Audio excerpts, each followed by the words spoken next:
Savitri, Book 10, the Book of the Double Twilight, Canto 4, the Dream Twilight of the Earthly Real. There came a slope that slowly downward sank. It slipped towards a stumbling gray descent. The dim heart marvel of the ideal was lost. Its crowding wonder of bright, delicate dreams and vague, half-limbed sublimities she had left. Thought fell towards lower levels. Hard and tense, it passioned for some crude reality.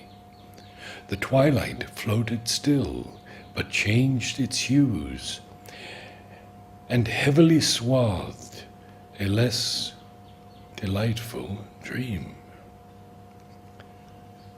It settled in tired masses on the air, its symbol colors tuned with duller reds, and almost seemed a lurid mist of day. A straining taut and dire besieged her heart. Heavy her sense grew with a dangerous load, and sadder, greater sounds were in her ears. And through stern breakings of the lambent glare, her vision caught a hurry of driving plains and cloudy mountains and wide, tawny streams, and cities climbed in minarets and towers towards an unavailing, changeless sky. Long quays and ghats and harbors, white with sails, challenged her sight a while, and then were gone. Amidst them travailed toiling multitudes in ever-shifting perishable groups, a foiled cinema of lit, shadowy shapes, enveloped in the gray mantle of a dream. Imagining meanings in life's heavy drift, they trusted in the uncertain environment and waited for death to change their spirit's scene. A savage din of labor and a tramp of armored life and the monotonous hum of thoughts and acts that ever were the same, as if the dull, reiterated drone of a great brute machine beset her soul. A gray, dissatisfied rumor, like a ghost of the moaning of a loud, unquiet sea. A huge, inhuman, cyclopean voice, a Babel builder's song, towering to heaven. A throb of engines and the clang of tools brought the deep undertone of labor's pain. As when pale lightnings tear a tortured sky, high overhead a cloud-rimmed Ceres flared, chasing like smoke from a red funnel driven the forced creations of an ignorant mind. Drifting, she saw, like pictured fragments, flee phantoms of human thought and baffled hopes, the shapes of nature and the arts of man, philosophies and disciplines and laws, and the dead spirit of old societies, constructions of the Titan and the worm. As if lost remnants of forgotten light, before her mind there fled with trailing wings dimmed revelations and delivering words, emptied of their mission and their strength to save. The messages of the evangelist gods, voices of prophets, scripts of vanishing creeds, each in its hour eternal claimed, went by. Ideals, systems, sciences, poems, crafts, tireless there perished and again recurred, sought restlessly by some creative power, but all were dreams crossing an empty vast.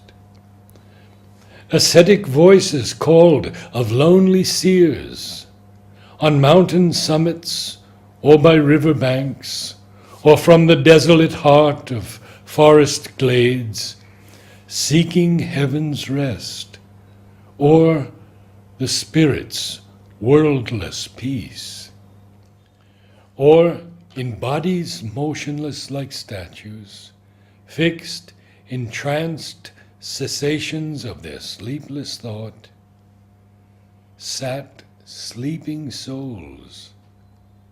And this too was a dream. All things the past has made and slain were there.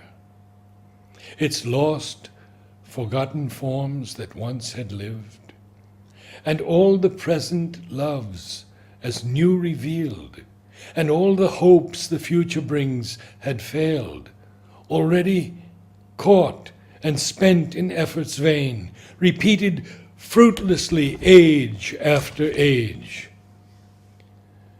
Unwearied, all returned, insisting still, because of joy in the anguish of pursuit, and joy to labor, and to win, and lose, and joy to create, and keep, and joy to kill.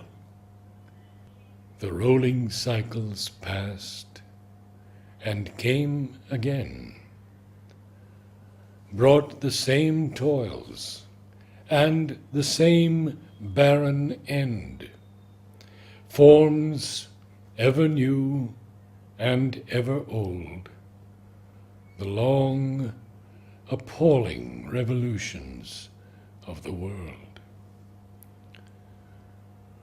Once more arose the great destroying voice across the fruitless labor of the worlds, his huge denials, all defeating might, pursued the ignorant march of dolorous time.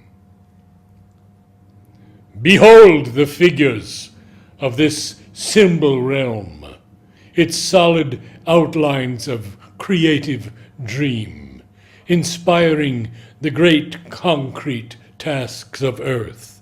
In its motion parable of human life, here thou canst trace the outcome nature gives to the sin of being, and the error in things, and the desire that compels to live, and man's incurable malady of hope.